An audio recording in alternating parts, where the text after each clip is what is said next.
Je suis en train de vouloir comprendre c'est quoi la politique du gouvernement d'Abisso. Donc gouverner Batouté, pour la relaxer, c'est très dangereux aussi. Marche contre MONUSCO. Bon, c'est vraiment la mission onusienne la plus inutile dans le monde. C'est la MONUSCO. MONUSCO a sali note verbale comme le gouvernement on a sepeli tenenge ba représentant ba institution mususu ba comme retenir ba discours anti MONUSCO. Bon yo linisco to lobani. MONUSCO yebake to linga kabino te na Congo. Ça fait 23 ans lelo, nous nous sommes rendus compte, en tout cas même les plus petits des Congolais, à se rendre compte que c'est du n'importe quoi. MONUSCO, vous êtes inutile. Impasse, bozana tina mokoto bozala par eza expression aux populations za kosala. Ba koki ko yete ko pekisa bango balo ba ke bino boko tambola te, bino boko manifester te boko loba non à MONUSCO te. Le gouvernement le sait très bien que population nanga a raison.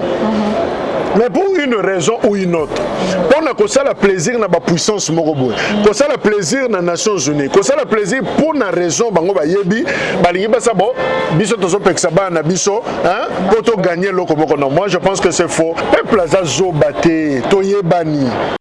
Ça c'est de la provocation. Rwanda le bien royate. Atikeli biso ambassadeur na en place kake longiwana oyo opinion zo kango mabe yangonde écouter oyo mama Ebazaï bana komba Christophe Lutundula akenda ko remettre une lettre mécontentement yewana nde to komona ye na ba projecteur na RTNC na biso azopesa président Mbote bazoko solola afandi mai pe ya komela ya Congo ba pesi ya meli. Ça est une provocation dans l'opinion. L'autre monde a carré Gabi sur la télévision, parce que le caméraman a été filmé, toi qui filmé. Est-ce que ça a défité? Mais tant que vous avez longueurs opposés problème, oh bah tu vas marcher les, oh bah tu vas gagner, bah ça les libre banderole, même mutuana yé. Mais ça le rôle à Ochabiso boy. Bon le bagi trop, on a parlé de la nation. Bah quand on soit un ministre des Affaires étrangères, bah je suis un mutumoussous, bah je suis un n'importe quel autre délégué à Rwanda, aïe qu'on représenter. Et que deviennent tous ces Congolais qui ont manifesté contre sa présence ici. Le problème est ça carré gâté. Le problème est ça per Rwanda, c'est nous-mêmes. Toza banzambe bakonzi ya distraction. Soko yo abena molimo distraction zalaka des mois distraction ezande biso on a Congo. Ils viennent blaguer, bayaka kosala ba aventure, bayaka kosala makambo oyo na suka, ba yebisa mnoke to fentaki na biso bino. Ezaki nango bongo te. Oya lobi ba mbongo kendanga na jet privé. Oya lobi bongo yo po tonga bandako na yo. Bande ko na biso ya aner, bande ko service d'intelligence, bozana musale belé pona bakonzi ya mboka na biso. Franck Diongo a commis place wana ndengeni. Tant abimi na prison en 2019, je soutiens Tshisekedi et non la coalition FCC Cash. Mobulo eza koto 40 jours ya Bunagana depuis ba occuper yango. Non, biso to bosani mamba Bunagana. Et kokisi 40 jours. Mais si kona minoko na biso to beta masolo mususu. Na luroyo to kolala to lamuki, le Congo n'existe pas. Je ne le souhaite pas.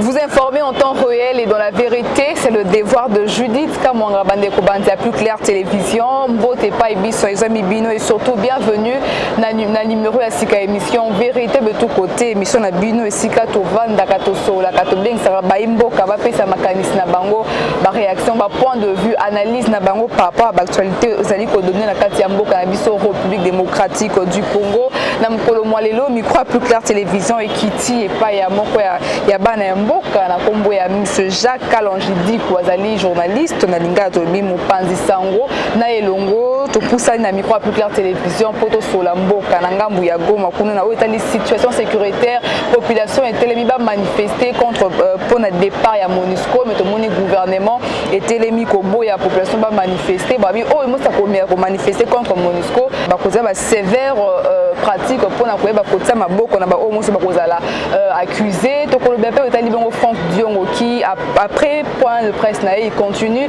à parler sur les régimes en place à l'obéité Joseph Kabila et les moins mal to ko le bela o etali bongo pe bunagana sans oublier déjà un mois et plus de 10 jours entre ou sous contrôle il y a un 23 puis d'autres actualités na kati ya mboka na biso RD Congo sans plus tarder na pesi déjà monsieur Jacques Dikou Mbote avant to ba l'émission Mbote mingi maman Judith Mbote mingi na bandeko ya plus clair télévision au baza mokili mobimba ya Kolanda merci également bandeko ba bengari biso na dernier numéro to salaki bazalaki na est monsieur Libanda qui ya mboka to pesi bango merci pour notre observation makanisi au baba kisela kibiso et voilà donc nazali sune sengo ya kozonga encore une fois pour na ko échanger na yo autour ya makambo etali mboka. Merci beaucoup monsieur Jacques Kalonji, ça fera plaisir parce que ba mboka benga mingi to tia accent sur la situation sécuritaire en RDC parce que du jour au lendemain bandeko bazali ko kuva à Goma la population s'est décidée enfin pour ça la marche to batele maba marcher contre pour la ko exiger départ ya MONUSCO mais nangamba gouvernement batelemi Patrick Mouya ya ministre ya communication et porte-parole à gouvernement à l'obé était moto mon côté ameko simba MONUSCO même installation na bango ba meko simba te ba o bako savarder ko ça la bon ba punition sévère et Kolanda bango votre réaction. Je suis en train de vouloir comprendre c'est quoi la politique du gouvernement d'Abisso. Apparemment, ça donne l'impression que on veut plus se faire plaisir dans l'opinion extérieure et non qu'on se pélicite, mais qu'on travaille pour l'opinion nationale. Nazub exemple moi belé. Tofandi a toujours bunda pour na Congo dès que mobilisation y a ba Congolais et commis ma casse. Rwanda glissa biso kaka virus moko. Abwaka likamboya ba discours xénophobe. Voilà, kuna balingi ba personne d'origine rwandaise était tout. Et lokwane tambola mokili mombati ezongela biso moko. Tomoni ba konzina biso moko, ba bandi ko gangela biso. Moi je leur ai dit ce n'est pas parce que Bakonzi Balobaki, mais la mentalité ba congolais, et ça la mode opératoire na bangote. Kotia ba ya mal à l'aise, jamais. Toujours ba problème est belé na Angola. Ba bengana ba expulsa ba congolais et belé na Angola. Parce que tous les jours to le belango ba émission. Mukolo moko to ki ba kinois ou ba congolais ba s'attaquer na bangolais. Jamais. Comme comment tu as bien na Congo ou na Congo central, au bazo menacé ba Rwanda. Et tika la kozalate. Ti bazo beta masola ba Rwandais wana. Moi je connais des Rwandais ici. Na yebi ba Rwandaise awa banana na Kinshasa. Ndamo ko mutu na yebe bango na beti solo na ngote. Nazomona nanga normal, baza concerné te na makambwana, tozo kipe bangote, mais eloko wana elati ba konzina biso jusqu'au point que ils ont même arrêté bandeko Jules il y a eu de paix, c'est vrai que moi exagération ça là qui n'a pas propos, mais je le répète, c'était une stratégie. Au moni a likolo eloko wana. Et même le ministre intérieur a pexina batubala tabilamba ya couleur ba soldat. Bon mobilisation pour la soutien FARDC, bon suspendre nan. Tout le monde a vu sous clarté. Conséquence nango na moment to solo ba mobilisation est faiblie. Enthousiasme.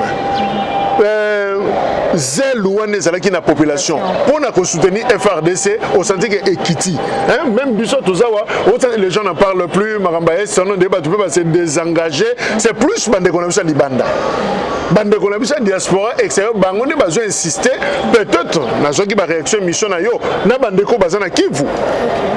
Ne va pas continuer à colloquer la biso, mais biso moko awa, il y a tellement de menaces que bato a commis ko banga. Aux yeux exemple là, j'aurais quoi les récents. Marche contre MONUSCO. Bon, boye bisanga sur ma bezawa. Bahati lukwe bake na Bukavu. Aebisi batu ne compte pas sur la MONUSCO. Tob se battre biso mokopo tokolonga guerre oyo MONUSCO il faut kende. MONUSCO a sali note verbale à comme le gouvernement on a sepeli tenenge ba représentant ba institution mususu ba comme ko tenir ba discours anti MONUSCO. Donc yo linisco to lobani. balingi to lobanini ke Monisco bo umela seko na seko to sepelaka na bino 23 ans après boza malamu pona biso. C'est faux. C'est faux. C'est vraiment la mission onusienne la plus inutile dans le monde. C'est la Monisco. Ça, je le répète en tant que journaliste, c'est la mission la plus inutile. Et je forme la population va garder toujours cap wana un sentiment toujours il y a qu'on maintenir c'est que Monisco a Kende. Il n'y a pas à discuter. Mais le gouvernement en place ou le régime ne veut pas parce que le maire ou bien le bourgmestre de la ville de Goma a dit niet, Patrick Mia vient de réagir qu'il n'y a pas de question, sinon il y aura des sanctions sévères. Mais c'est très dangereux, on a communiqué, il y a commissaire supérieur principal, il y a maire, il y a Goma. Tant que je demande au service de l'ordre, au service de sécurité de faire tout pour contrecarrer. Vous voyez, parce que dans le français, on a embrouillé deux fois. Tant que je contrecarrer, bango barosala pour bango barosala. Tant que et comment expliquer qu'ils sont contrecarrés et ça là qui et comme un problème. Donc il faut toujours bien choisir de mots. C'est très les mots doivent être faut tout tenir une place na yango. Et là on a contrecarrer bateau. Marche moko uta ko sala makalamini te kaka na est kuna contre Monisco muta kufata incident moko mabeza la kité soki lelo batu baye liboso Monisco ya quartier général na bango na Goma kuna bazo baluka ba Monisco kende lisumu na bango eza moko pe ne dirigeons pas to gouverner batouté pour na relaxa bango que toza penzana bangote. C'est très dangereux aussi. Je me pose la question, est-ce que le gouvernement travaille pour l'opinion nationale? Ou nous voulons faire plaisir na Bintou Keïta? Donc nous ça la plaisir na Nations Unies parce que faut tout ça moi je dou pour balonga la biso soka embargo so basala ni non. Moi je pense que même si le gouvernement peut s'y battre, mais toko zonge la message wana Monisco yebake to linga kabino te na Congo simplement parce que eza hostilité moko te que to luka bango to boma to sala bango mabe non. To monisa mbake to bengisaki bino depuis 1999 la résolution il y a novembre 99 ça fait 23 ans l'élo nous nous sommes rendus compte en tout cas même les plus petits des Congolais à se rendre compte que c'est du n'importe quoi. Monisco vous êtes inutile impasse bozana tina moko to bozala parce que la preuve bino moko na Bintou Keïta chef à Monisco na porte-parole à Monisco balobi que M23 à l'équipe sur le Manduki. Et ça, on a eu problème. Na bengi yo oya kokote langa. Yo ye bozo bisango no muto azobundisa wana kuta uta ko betanga na kala. Boko sotina nezani. Je dois me débarrasser de toi. Pena suka lango zo zenga pesa nga transport pour na yaki pour na intervenir pour na yo. Mais na ko pesa yo ya nini? Parce que tu étais incapable ya ko répondre na besoin ngala zakina yango. C'est la même chose dans Monisco. Ce qui te lobi que to boyi Monisco, mabeza. Bon, bango moko pe bazo tingama tant balobi que M23 azama kasa azana bibundeli koleka bango. Azana bibundeli moko conventionnel, lokola un pays. C'est un aveu. Bango balobi ça fait à faiblesse té, bango balobi eza discours de vérité. Il y a pas de point. Bolongo ka discours de vérité na bino, bozonga comme ça biso to bunda biso moko. So M23 à l'équipe biso na manduki, akoboma biso nyos. Aboma biso mais surtout pas aboma biso na bino batu bayaki pour intervention. Changer na Congo pour la stabilité ya Congo. Stabilité en réserve. Mais comment on peut comprendre les refus à gouvernement par rapport à la marche aux populations et c'est un gouvernement de fois qui ne sait pas exactement ce qu'il veut, qui travaille à contre-courant na opinion naie et c'est très dangereux. C'est ce que le peuple a fini par comprendre l'Okwana, ça risque de coûter cher na gouvernement na biso parce que eza expression oyo bango bazo sala eza expression oyo population za ko sala bakoki koyete ko pekisa bango baloba ke bino boko tambola te bino boko manifester te boko loba non à Monisco te. Moi je pense que koluka ko comprendre pourquoi le gouvernement le fait. Peut-être c'est pas d'hypocrisie. Le gouvernement le sait très bien que la population n'engage a raison. Mais pour une raison ou une autre, on a ça le plaisir na ba puissance morobo, ça le plaisir na Nations Unies, ça le plaisir pour une raison bango ba yebi, ba lingi ba sabo, biso tozo peksa ba na biso, pour gagner le Komoko. Non, moi je pense que c'est faux. Cette communauté internationale a toujours été hypocrite. Aza hypocrite, batunyo so baebi droit international, baebi relations internationales ne fonctionnent pas au cause na bango biso. Et la solution ne proviendra que de nous-mêmes, Congolais d'abord. Biso moko to telema pona mboka na biso to tika bana Goma ba s'exprimer. Ndenge ba katisa comme commission na frontière ba keiti ba kota na Rwanda. Tika bomba ça. La Belgique quant à lui Albert Azali préoccupé na tension na katia est dernièrement mais la semaine passée la Belgique a tombé ngongo na nzela ya Rwanda bango roi belge avec été la communauté internationale va s'impliquer pour mettre fin na ba massacre ya est. Ma phrase à bongo la diplomatie ça a bien makasi. Et Matara Kote il y a un gouvernement pour dire que vous avez vu, je suis mobilisé la communauté internationale, bah comme au côté langa il y a des discours quand même pro Bisso. Mais la pragmatique boyé, je crois que c'est un discours creux vide. Bah, le discours, nous sommes très préoccupés, nous sommes scandalisés. Enfin, c'est ma phrase, des tournures alambiquées, inutiles. Ce qui est Belgique, il est préoccupé. Où elle est préoccupée? Ce qui est changé ni na terrain. Puis des mondes, la communauté internationale va s'impliquer dans le Mambo Est. Président Macky Sall, il y a l'Union africaine à l'Obaguinine. Je suis profondément préoccupé. Mais guerre bandati ezo continuer ti lelo. Yena profondément préoccupé na ye. Lelo roi lobby je suis aussi à Robaksa même estomaqué na mamezo de Ghana Congo. Na diplomatie ba luka toujours ba terme moko po et ça la peut bino plaisir. Na lela yo fort tant yo ki bongo les corbeaux et les renards tu te laisses emporter. Mais yemo na mutema azo rigoler azo seka il n'y croit même pas. Et c'est ça, Congolais, les autres comme le roi Bazoba, comme le roi Kizengi, on appelle ça Gabokechu, de Konangai raison. Tant que le peuple a ndenge nino. Peuple a d'émotion. Ça dit, tu sais pas la mot, tu sais pas la fra, ou quitter Belgique, roi lobby, et ça change quoi? Les gens continuent à couler. Et avant roi lobby, maquillé tanga, les lots, ils ont continué kotanga. Non, je crois qu'au stade actuel, français, on a tous appelé nos professeurs à bien, on va s'appelle moi ma casse. Alors, biso de ça la séduit dans phrase moko Belgique à l'oba qui France à lobby. Mais sur le plan pratique, ils ont changé et l'eau comme côté la situation au Congo, ne nous contentons pas na français à Batouana, mais soyons pragmatiques. To bunda biso moko pona ko sauver mboka na biso. To bunda biso moko pona ko sauver mboka na biso maloba ya Jacques Kalonjidi ku Franck Diongo depuis sortie médiatique naïe à sali point de presse ou à attaquer régime en place, l'échec de la gratuité, comment Félix n'a pas pu réussir et puis à petit Kolobassou récemment que Félix était un frein pour la démocratie. Joseph Kabila est le moindre mal. Mais Augustin Kabou lui aussi à l'objet que Franck Diongo ne peut pas parler parce que Franck Diongo il pleurait à transmettre un message qu'il était sous-traité à Moïse Katumbi selon les informations. Votre réaction? Ceux qui réagissent contre le gouvernement ou dévoilent des choses le font à leur manière.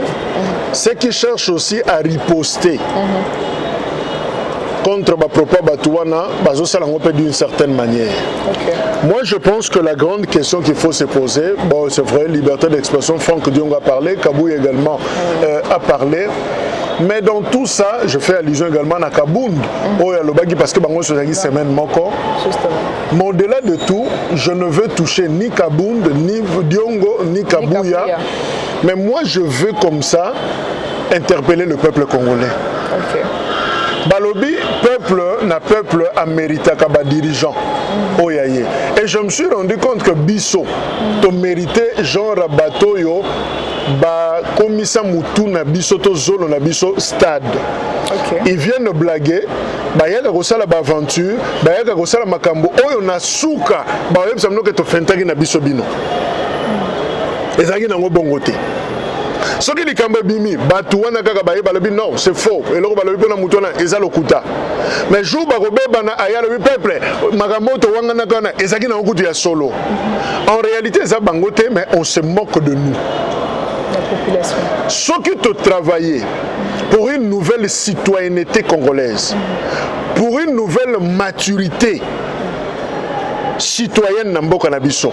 maman nanga genre la blague on est au sama susté les gens auront peur que pas na biso ba jeu et ça le maraté pas na biso on n'entre pas par la fenêtre pas na biso on ne monte pas na mur mais ceux qui ba acteurs politiques ba comme ça la ba aventure bazo sala ba révélation bazo ko sala lelo c'est quoi tu croire na nani oya lobby bambongo ke na jet privé oya lobby bongo yo po tonga bandako na yo eza lokola miyibi bayibi pe na tongo bazoka bola mbongo na fenêtre na yo esika bauta ko yiba soko moni bango na fenêtre ko sopela bango essence o sopeli bango te loko moko boy o tumbata bango bazika bino eza manque à respect boyibi na ndako nanga pe bomoni ke mbongo leki butin leki bino belé bozoka bolongo olebo ki madame musika bozoko discuter yango na fenêtre et ngana la muki na ekokuta bino wana mais franchement egoya on a ko sala on je ne peux peut-être pas le prévoir et c'est ce qui se passe na classe politique na biso Franck Diongo comme na niveau wana ndengeni est-ce que régime n'a pas pression aux en extérieur? Il fallait encore permettre à ce que la tension interne est bonne malisos. Si et seulement si la qui s'habille la classe que gouverner c'est prévoir. Ce qui gouverner c'est prévoir. Et il faut savoir anticiper les choses. Franchement, bande qu'on a biso et aner, bande quoi service d'intelligence, bozana musale belé pour na ba konziambo kanabiso. Le rôle au bozana ngo ezé ko landa ba journaliste té. Ezé ko tchaka batuma la l'aise té. Mais le rôle c'est aussi d'anticiper ma makam. Ndenge bazo kamba biso boye acteur est tel est-ce que lobby a constitué un danger est-ce que lobby est le connaît kokoya bokoko parce que il faut tout battre la harmonie cohésion na niveau ya kati pour que ensemble comme un bloc na yo capacité na zoka kabunda lobby par exemple ba marche contre pour soutenir FRDC et ça pendant l'importance il faut plutôt marcher pour chasser Tshisekedi. Pour protéger Mboka, n'a pas chasser un individu. Valeurs et priorités zanine. Aujourd'hui, tu peux comparer Congo, destin et Mboka na un individu. Dikamboye c'est on a et bandi pena Tshisekedi. Quand Laurent Désiré Kabila a cru que chasser Mobutu c'était la solution, on a chassé Mobutu. Mobutu batumala di paye gate eye akufi. Malobi après moi c'est les déluges. Boye bisa Kabila ayato solo. Ça c'est Mbanda qui le dit. Ayato solo là atika bato bazana simana aya lokola mwana mboka. Muza boya na koyoka été. OK. Mobutu akufa gate akufi. Tu résous des problèmes. N'est-ce pas guerre continue? Laurent Désiré Yemokwaye. Souka nango ba battre 2001 akufi. Tu résous des problèmes à Est. C'est-à-dire, le problème à Est est exact au dépasser même les dirigeants. C'est-à-dire, dans 4 espaces, dans 94 qui n'ont les lots. Tu as changé combien de dirigeants? Tu as fait les dirigeants combien en rapport avec les Cambouana? Nibali. Mobutu a koufi na contexte de la guerre afghane. Laurent Désiré a koufi na contexte de la deuxième guerre du Congo. Tu résous de l'eau morte. Et même si on chassait Tshisekedi, infiltration ça déjà, occupation à Congo ça déjà. Ce qui Tshisekedi, tu vas marcher, va chasser et attendre les lots. De M23 à Yazung Bozo Bunagan, je ne pense pas. Donc il faut que transcender Makambouana. Bandeko Bazako Kamba, ils ont intérêt à anticiper Makam. Franck Diongo a commis place Wana Ndengeni. Tant que Bimi na prison en 2019, je soutiens Tshisekedi et non la coalition FCC Cash. Il était pro-Tshisekedi. Il a défendu le régime, a défendu ses intérêts. Mais ce qui revirme Salina, en fin de compte, comme on a point, même si Amoni Makambo a joué à Kota et à Ganga Yango. Mbalamoko na même si Amel Kabunda lobby. Tu as vu ce que Moussous peut préparer le Romsous. Mais on peut anticiper. Ba dialogue moko ata molili ezala ko solana batona to boma moto en interne to yokana to fan de sika moko to solola pour permettre biso to constituer un bloc contre l'agresseur, contre l'envahisseur. Okay. Et l'autre fragilisa Mobutu ezakini pression extérieure na instabilité interne. Et ça dit que au gérer koto yo trouble afdela ekokota. Et to seringa to ça décor wana siko. Mobulo eza koto 40 jours ya Bunagana depuis ba occuper yango. Non, biso to bosani mamba Bunagana. Et kokisi 40 jours. Mais si on a mis notre biso, to beta masolo mususu. Comme si makamba Bunagana to sito régler yango. C'est faux. Dans le niveau de distraction bateli biso. Marche ko salate, monisco ko lobate, makamba siko komi kabunda lobaki, Frank lobaki, kabunda lobi, Frank. Yeba tonga kindaku, yeba ibaki jet privé. Dans le niveau et dans tout ça, Kagame vous regarde. Azazo banabinote, il pas monter ma stratégie. Il risque de matérialiser en toute urgence. Pensez naïe, oyo hégémonie azana yango sur biso. Encore une fois, na prêté maloba, il na prêté maloba yande konanga bokechu pona koloba, mais c'est quel type de peuple? Tous un peuple ya lolenge nini franchement. Comment tu vous allez battre tous ça indécis, battre tout en position T, tous en discernement T, tout le monde a musique T, on se limite quand la makambo tous on a wana maman na luroyo. Le Congo n'existe pas. Je ne le souhaite pas. Je ne le veux pas parce que ce que les athées mais seulement soyons prudents pour tous les peuples à un niveau, il y a distraction et c'est très dangereux. Dossier Kabou de la justice, lever des immunités, parti politique Naïb a réagi. Il y a même quelqu'un qui a tweeté qui n'est plus dans le groupe WhatsApp des députés nationaux élus. Bon, Kabou a réagi que c'est une bonne façon pour la justice.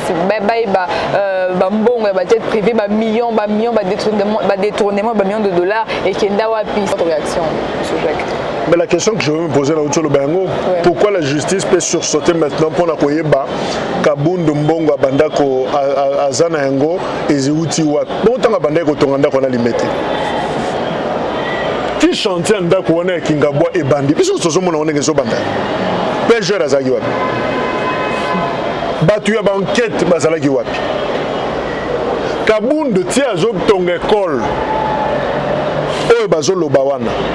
À l'équipe de la télévision, il y a même pour défier Baninga Moussous. À la question, Ngaku tuna tongue école.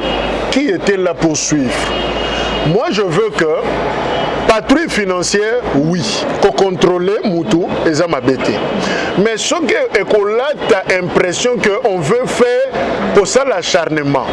Va réduire parce qu'à combien d'adversaires politiques et qu'on peut s'impression Mabé. Et qu'on risque de fragiliser. Vous comprenez? Ma belle beaucoup la mission Zakani. Bakocha pression na Kabunde tina suka na mona médiateur Mogabimi. Oh toyo kanisa bango. Donc on a que niveau ya bombanda o ekoma entre Kabila na Katumbi.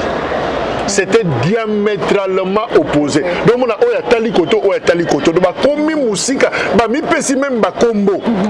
Mais na suka nango sango moga eko bimi. Ah ba pesa ni mbote. Et c'est cette image là qui a dominé. Énergie Kabundo, il y a des révélations graves, même sur la vie privée des gens. Ce qui lobby nango mutumoga ye ayoka nisi bang.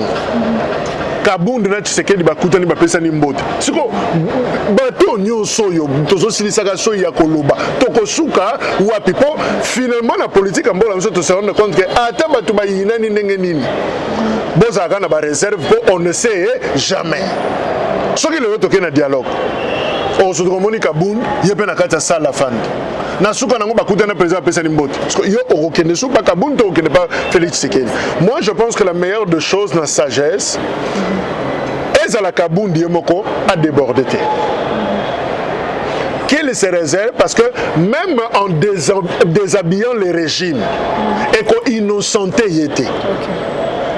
Même si l'inga longo la régime bilamba na opinion peuple azazo baté toyebani eko matisse les pourcentages était parce que il vient de là. Il n'a fait que 2 ou 3 mois, 6 mois depuis que Bakabouane. Et deuxièmement, Nabandeko Bazako s'acharner comme pour défendre le président, comme pour Kosalengo. Il n'y a pas de problème. Totika ba instance, habilité, Basala Moussala Nabang. Ba jouer rôle. Bisoto c'est réservé parce que na yebi politique à Congo n'est fonctionnel. Dans la modèle, il y a Tshisekedi na Kameri. Ba marche Salama. bamalobe lobama batu basilika comment président Fandinier directeur de cabinet na ye toyebani mbongo na tokobimisa ba vérité kobimawa vérité tikala kobimate na suka nango caméra uti prison pouf elongi liboso ya moni Félix Tshisekedi tale ya maneliwana Félix Tshisekedi yemoko asali interview na Goma lobini c'est un homme intègre correct bon yo yebisanga siko. Merci beaucoup, M. Jacques. Nous allons finir par ces sujets. 21e sommet à CEAC à Kinshasa, où Paul Kagame est représenté par son ambassadeur à Kinshasa, Vincent Karega. Aussi la situation RDC, parce que 40 jours, jour pour jour, Bounagana, sous contrôle de 1-23, c'est vraiment information. Retour encerclé, c'est Goma maintenant qui est visé. On ne sait pas comment est-ce qu'on va, ou bien en 2023, on a établi jusque-là, on ne sait pas. Parce que longtemps, on va sommer au Salema Kagame, mais va être représenté par son ambassadeur. On ne comprend pas qu'est-ce qui se passe réellement. Ça, c'est de la provocation. Rwanda le bien Royate, Atikeli Biso ambassadeur naïe en place. Oyazawa, ambassadeur en Anne, Karega, Yenda ko représenté. Oyebi, Kalamingite, na mobilisation de la ville, parmi les revendications de Karega Kende. Bayoka mobilisation wana te Karega tikala akenda te kake longi wana oyo opinion zo kango mabe yangonde ekote oyo mama Ebazayi bana komba Christophe Lutundula akenda ko remettre lettre mécontentement ye wana nde to komona ye na ba projecteur na RTNC na biso azopesa président Mbote bazoko solola afandi mai pe ya komela ya Congo ba pesi ya meli ça est provocation na opinion. C'est bon, même hier moka kolobani. Moi tant tozaki bana mike. Soko sali biloka bongo na suka nango oko ya na fenêtre tche ba tubwe. Hein? Ça dit boloba ki trop nanga mais voilà, ngayo on a parlé de la nation la cité de l'OIA, ngayo bayambinga tapis rouge, je représente mon état, je reste dans votre pays. Tu vois, le problème est ça carré gâté. Le problème c'est qui? Le problème est ça per Rwanda, c'est nous-mêmes.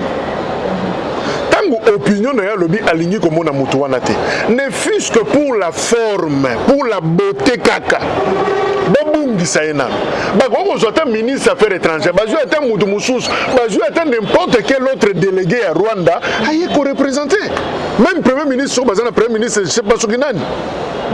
Mais tant que vous avez elongueux opposé problème, oh batu ba marcheler, oh batu ba gangi ba saleli ba banderole, ndem mutu wana ye. Mais ça le rôle a ocha biso boy. Boloba ki trop eu, ba mouvement citoyen boloba ki trop eu, je suis là, je continue à jouer mon rôle, je vais rencontrer le président. Et ça symbolique. C'est toute une symbolique. Tangu Karega Koya a pesi président Mbote, tapis rouge, à côté, honneur, tout ça, parce qu'il représente son état et que deviennent tous ces Congolais qui ont manifesté contre sa présence ici.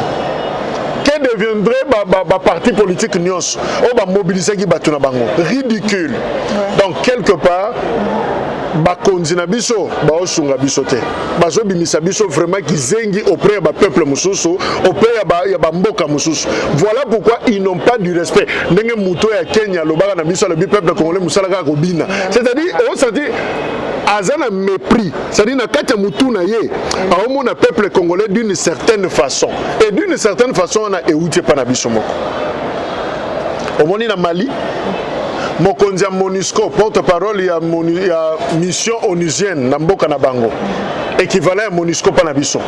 A sali ba tweet moko contre na position du gouvernement basaleni. Ba bengani. Nations Unies promettent bango il y aura des abi makaka kende. Tokoka mutute a kende kaka. Ngana yo to fandia. Est-ce que Mali kuna moto zopela? Non. Mali ezikite. Au moins salamité, il y a 48 heures, tu dois partir. Mais oui, quand le peuple unanimement à titre symbolique, ambassadeur à Longwaken. quand quelqu'un qui Brazzaville, avec un mensonge, bien parce qu'il y avait des échos, Vincent Carriga à Brazzaville, il n'est plus à Kinshasa, bureau fermé, ils avaient un locuta. Mais officiellement, on doit nous dire qu'il n'est plus au Congo. Bakangi bureau Zagina Lukusa, tantôt on est comme une Pullman. Non, Toyoka officiellement qu'on a fermé. Ce qui est déplacé, mais est-ce que l'ambassade et Kangamite, c'est-à-dire le peuple n'a pas obtenu ce qu'il cherchait. Et l'autre monde a carré Gabi sur la télévision, ce que le caméraman a été filmé, toi qui filmé. Tant que ça va déléguer à pays, image et ce qui va suivre image, est-ce que ça a défité pour le peuple congolais, pour l'opinion nationale? Quelque part, tout le monde a rappelé que tout ma bête. Biso moko ba konzina biso, bazo respecter bisoté. Bazo honorer peuple té. Bazo décevoir peuple sur toute la ligne et c'est ça notre problème. On oublie Bunagana ou bien comment parce qu'on n'en parle plus jusque-là. 40 jours, jour pour jour, Bunagana sous contrôle de 1-23. On ne sait pas quelle ville encore est sous contrôle à 1-23. Pour les moments, Nenge Toti Koloba, c'est maintenant Kabound, Kabouya, Franck Diongo. L'essentiel maintenant, on ne sait pas qu'est-ce qui va arriver maintenant après sous contrôle de Bunagana par le 1-23. Toza Banzambe, Bakondi à distraction. Ce que vous avez dit, distraction, des mois de distraction, ils ont des bisous en Congo. C'est-à-dire que tout le monde a d'un sujet à un autre, même si a vidé en côté, à continuer le comme ça. Dans le moment où ça l'émission, Bunagana est totalisé 40 jours. Dans ma boca bassaillant. J'ai même appris dans ma source médiatique M23 va organiser l'administration, c'est-à-dire comment foutre ça comment gérer en gros dans notre pays. Mais et ça balkanisation de ce qui n'a qu'à dire mboka, you expliquez alors. Ce qui n'a dans un état drapeau moussou se mati. Un particulier a commis qu'on percevoir un impôt. L'État existe ou n'existe pas.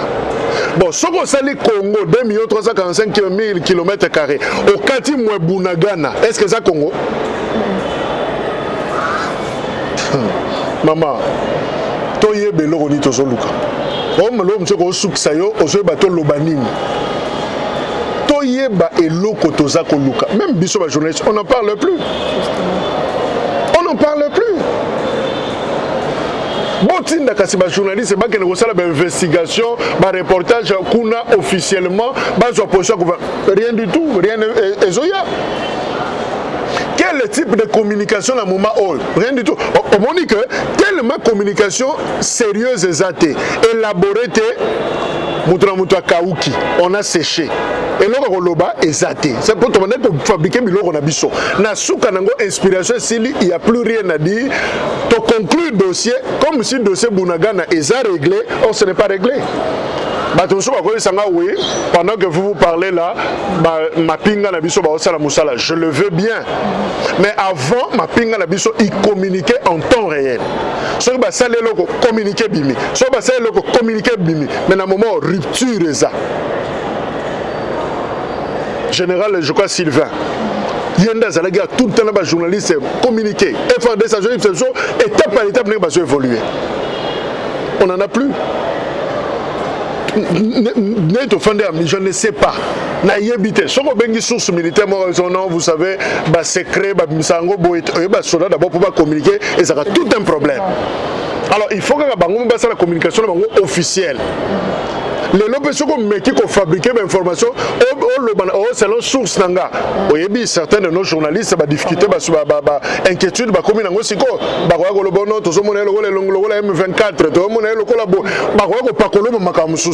alors réserve ça n'aide pas la nation.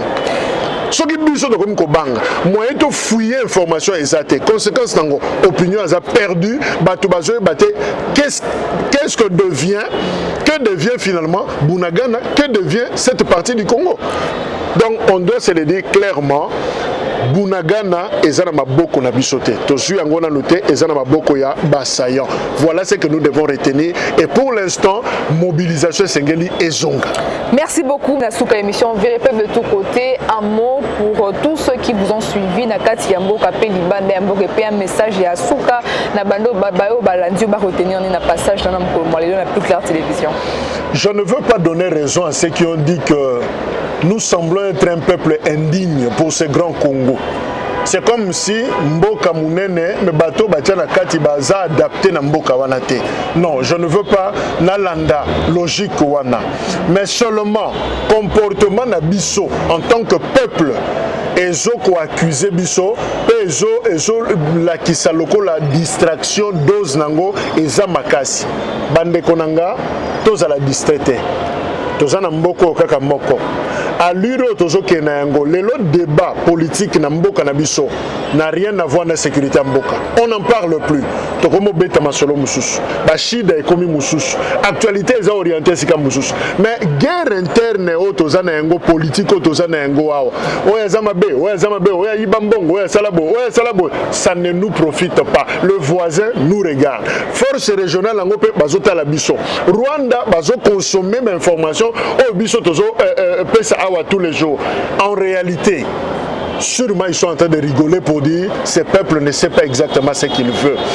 Et Kozalana défaveur Yambo Kanabiso. Encore une fois, j'en appelle na vigilance, j'en appelle na maturité et j'en appelle na discernement du peuple congolais pour que tout batte la Mboka Kanabiso. Merci beaucoup, nous sommes arrivés à la fin. Le numéro de téléphone au contact pour Nabayo Bakuluka rejoindre d'une manière particulière pour les amakanisi, suggestions et autre chose. Je suis à plus 243 90 642 0091 plus 243 90 642 0091. Voilà, sur Twitter, je suis là, Kalonji Jacques, Nazawana, et puis voilà, on peut tout le temps, ceux qui bandent bengi, toko échanger na banque. Merci beaucoup à vous, monsieur Jacques Kalonji, pour votre disponibilité. Il y a une émission Vérité de tous côtés. Merci beaucoup. Tokutani Mbalasima, je crois que nous avons un sengo, tozonga lisusu pour na kosolola makambo ya mboka na biso.